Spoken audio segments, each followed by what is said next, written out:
The Empire campaign of Armies of Exigo begins with the Council of Mages holding a very important meeting. Karen Casatine and the other elite members along with the rest of the council are in hot debate as they're trying to figure out what to do about the beast invasion problem they have. While in the midst of their meeting, our main protagonist, Alric Duray, the recently appointed High Lord, steps in to quell the arguments at hand. He says that the beast must be stopped, as they cannot repeat the events of a prior disaster.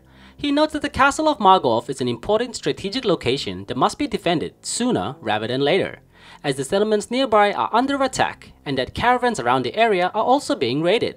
Since the surrounding area has been pillaged, Alric dispatches an immediate supply of resources to aid the defense of the castle. With Alric having the final say in the matter, the meeting is adjourned. The first mission starts off with a patrol group finding several severely wounded soldiers near to the brink of death nearby the border walls. Apparently, the beasts have raided the nearby mining village of Hale, and this was a result of the Beastman's attack. The wounded soldier says that there might be some survivors left, so our patrol are quickly dispatched on a rescue mission. Our group of 5 swordsmen that are quite experienced make their way down the path quickly and come across a beast warrior. As the enemy is by the lonesome, our swordsmen make quick work of him. After taking care of the solo enemy, we make our way down south to the mining village. Here there are 3 beast warriors, but with a little bit of kiting and micro, they're taken down with relative ease as well. We are then given control over the settlement, where we can further expand our base and train more units. Our objective is to train a pack mule that costs 500 gold, and then escort it up the Margolf road as we need to send supplies to the castle of Margolf. While waiting for some farms to be constructed and some peasants to be trained, our small group of units make their way up the base to find a beastman protecting a treasure chest. We net ourselves 150 gold and 50 wood and eliminate the warrior guarding it. With the recently secured resource, our peasants get to work on constructing a barracks for some additional reinforcements. Our group of soldiers are then sent out to scout the area and come across a pack of wolves.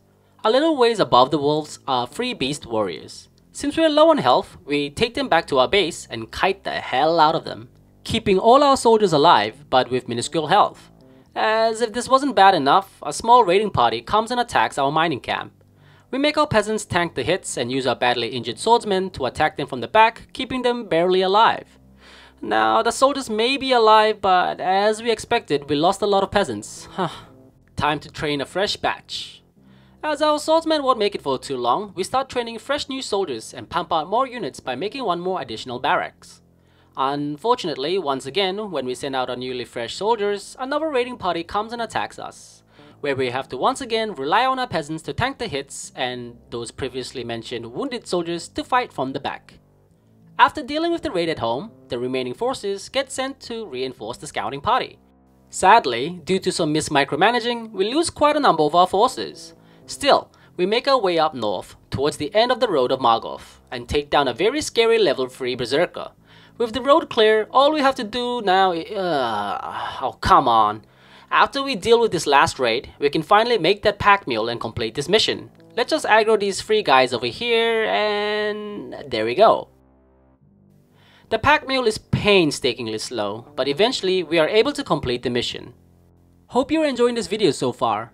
By the way, I made another Armies of Exigo video that explains all the races and units. I also go into detail about the mechanics, the resources, and all that good stuff. So if you want to know more in detail, go ahead and check the link below. But just make sure to complete this video first. We'll really appreciate it if you do. Since most of the details have been explained already there, I'm not gonna go too in depth for this video. Anyways, back to the video. Still not yet in Margolf, we have to build up a small encampment before we're able to proceed any further to our destination of Ansrad. Before much time passes, a raiding beast party of a single warrior and 2 goblins attack our encampment. We take care of them quickly and are greeted by 2 elven rangers. Finally, some ranged units. Unfortunately, they come bearing bad omens, as they tell us that Ansrad is no more, and the beasts are now occupying it. Well, that's a bummer. With the 2 rangers added to the mix, we send out the party to scout up north. We come across 3 beast warriors harassing a merchant. Like the good people we are, we rescue the merchant, who promises us riches later when he can afford it. Keeping him to his promise, we head back home to continue building up our settlement. After building our barracks, we gain access to our first tech building, a blacksmith. This building is used for upgrading our weapons and armor, and also serves as a lumber drop-off point. We strategically place it near the forest and keep on exploring around the map. You may have noticed that we're now able to mine gems, the third type of resource besides gold and wood. Gems are predominantly used for special types of units and upgrades. The acquirement of gems is quite slow, so we definitely have to use it preciously. Currently, we are only able to train swordsmen and pikemen. Pikemen taking some gems to train, so it's a no-brainer where to spend the gems at. Pikemen are less durable than the swordsmen, but are more quick and are specialists that are able to take down large type units. Large units such as this ogre right here. After building up a sizable force, we send a scouting party all the way up north where there is only ruin and rubble. We dispatch the beast warriors standing ground here and we loot the resource caches for a good amount of resources. We split our forces into two control groups, one to defend home and one to go out scouting. Our scouting party discovers a lumber camp to the western end of the map defended by some goblins. Since goblins have a very small health pool, they get taken out really easily. And we are reloaded with 500 lumber. Not that we really needed it as we already had plenty, but more is better I guess. We also stumble across a ruined tower which provides vision, revealing the location of the last resource cache. This nets us about 500 gold, which will serve us well as training units isn't cheap. Across the river from the last gold cache lies wolves defending some potions. We also make sure to put the wolves to sleep and take the potions for ourselves as wolves don't really need potions. As if Mother Nature was sad about the culling of her children, a storm pours down. Oops. After getting at least 2 control groups of units, it was time to end the mission. The highest level swordsman was awarded the Lesser Ring of Health, which increased his max HP by 100 twice, so 200. His health was also topped off with a potion, and now it was time for a big battle. The 2 ogres in the front dealt devastating damage, flinging our soldiers like ragdolls, but all was not lost. From the woods came 2 groups of elven rangers to reinforce the fight. With our swordsmen and pikemen in the front and the elven rangers in the back, the fight was pretty much over. After the fight was over, the elven rangers warns us about the beast marching to Margoth. From here on out, the elves pledge their bow and allegiance to us. We are nearly in the home stretch now. Very close to Margoth, Alric, the captain, and a handful of spearmen, swordsmen, and ranger elves have to make their way down the beaten path to Margoth. Alric is a powerful mage that has 2 spells that can be cast.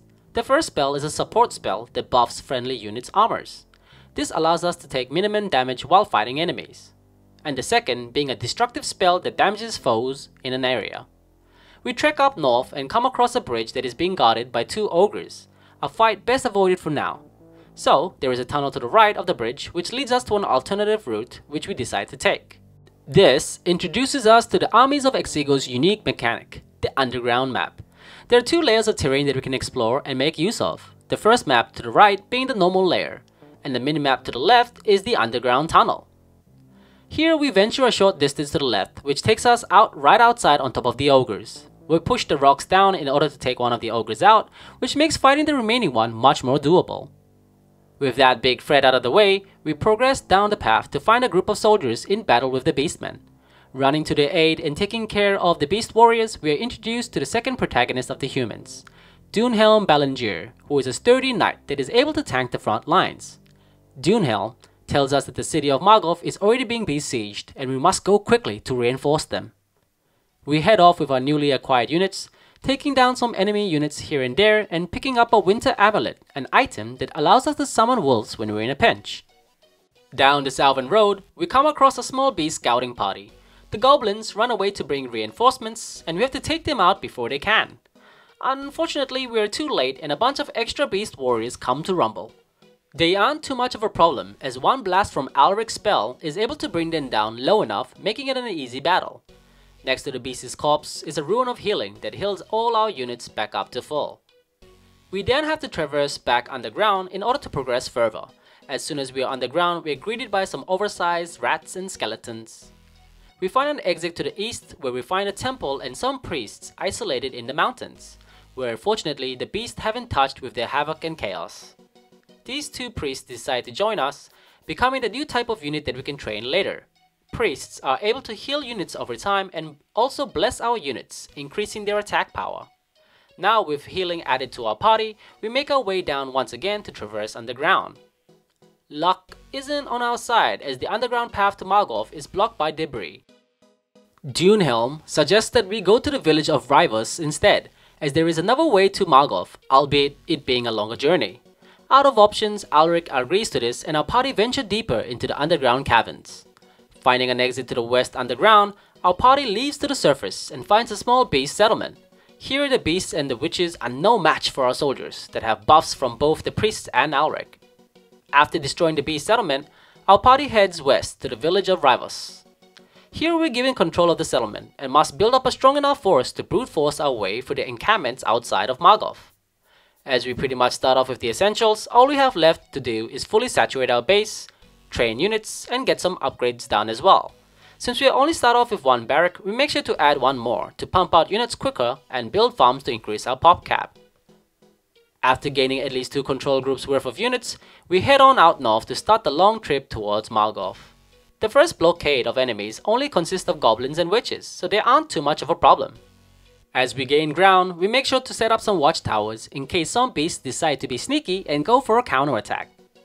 The beastmen have 2 fortified bases, and we're slowly approaching the first. The first base of the beasts don't really have too much defense and it's quite easy to take out. However, it seems that the AI is cheating as they're producing 3 units at once from their arena, the beast infantry training building, when they can only be training 1 at a time normally. You guys were caught red-handed. With cheats or not, it doesn't matter, as the beast's first camp gets slowly demolished by our forces. This was also a good time to use that special ring we picked up earlier, and summon some wolves for some reinforcements. After the destruction of the first beast settlement, we gain access to the trebuchet, a powerful long-range siege weapon, which we use to first get rid of all the static defense and priority buildings of the second beast base. After most of the beast buildings destroyed and the enemy forces culled, we move in with our troops, dealing the finishing blow and completing the mission. Mission 4 is Might of the Magi, where we're being assaulted by numerous hordes of beastmen. Our heroes, Alric and Dunhelm, are barricaded in the city of Margov, where Alric must take 30 minutes in order to cast a powerful spell to get rid of the imposing doom of enemies. During this time, Alric cannot move or cast any spells as he needs to concentrate all his energies to prepare this powerful incantation. This leaves Dunhelm and the captain in charge of defense. We have 2 perimeters we have to defend waves of enemies against. The southern gate is where Dunhelm is stationed along with some infantry. This area already has defenses set up, and with the powerful Dunhelm here as well, there isn't much to worry about for now. The eastern gate only has a handful of infantry, so this should be the main focus to reinforce initially. Unlike normal maps, we don't need to scour for resources, as everything that we need to build up an army and construct defenses is conveniently placed in this box of goodies in front of the castle. Naturally, we pump out workers to get full saturation of resources and start working on defense. However, before we're able to do anything, the first wave comes nearly at the 1-minute mark. This isn't troublesome however, as it's only a handful of beast warriors. After holding this wave out, we make sure to upgrade all the scout towers into watch towers so they are able to attack. We also build one more to the southern gate just in case for some extra static defense. We make sure to get the resurrect ability for the monks as well, as it will be very important to revive fallen units. Nearby Alric we have 2 important things. First is the catapult, or trebuchet, which we need to repair. This catapult does massive damage to anything it collides with, almost guaranteeing a one-shot in an AoE. This does however have a drawback as it also hits allied units. It's also not a homing projectile, so it's basically an attack to ground move, and as powerful as it is, I don't really want to use it. Maybe only in a case of an emergency though. Foreshadowing. The second point of interest is the entrance of the catacombs, where we eventually venture through for some resource pickups here and there, and also to get rid of the enemy trebuchets. But I'm getting ahead of myself here. Near Alric there is a building called the Tavern where we can hire mercs. The only hand for hire for now is the crossbowmen, similar to archers but they fire much slower but hit more harder. At the 26-minute mark, another small wave of beast warriors come by and get demolished by my troops. Since an attack wave just ended, I thought it was a good time to go exploring with the small band of merry followers I prepared.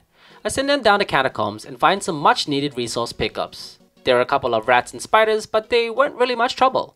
Here we also find some miners. They dig us a mine shaft in order to take care of the troublesome beast catapults that are out of reach, as they're located in the hills to the northwest out of bounds by normal means. The small hit group make quick work of the trebuchets, and now that we don't have to worry about rocks raining from the skies, all we have to do now is build up our forces and stay alive for 21 minutes. Speaking of 21 minutes, another enemy wave comes crashing into the southern gate. Here the enemy force is much more numerous compared to the previous attack waves, as they come packing with hard-hitting ogres as well. Luckily, our strike force has just arrived from their expedition from the catacombs and are able to reinforce the southern gate, allowing us to barely hold on. After holding off that wave, I built a barracks on the eastern wing as the other two barracks I initially started off with are busy pumping out units for the southern gate.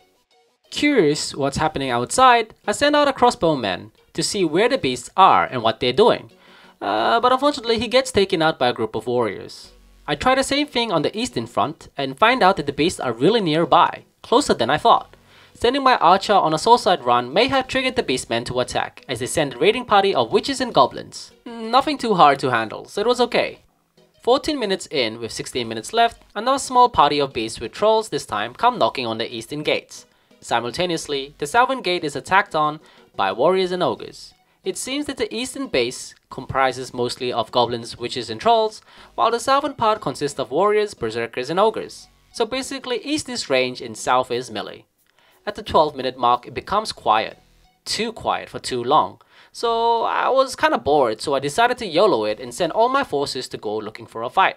I decided not to be too stupid and built a row of static defense just in case, and it does really come useful later on.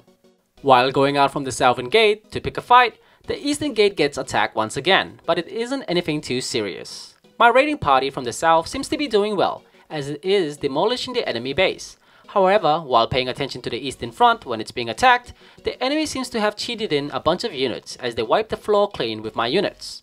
I quickly pump out units from all my barracks as the beastmen that killed all my forces have come for revenge.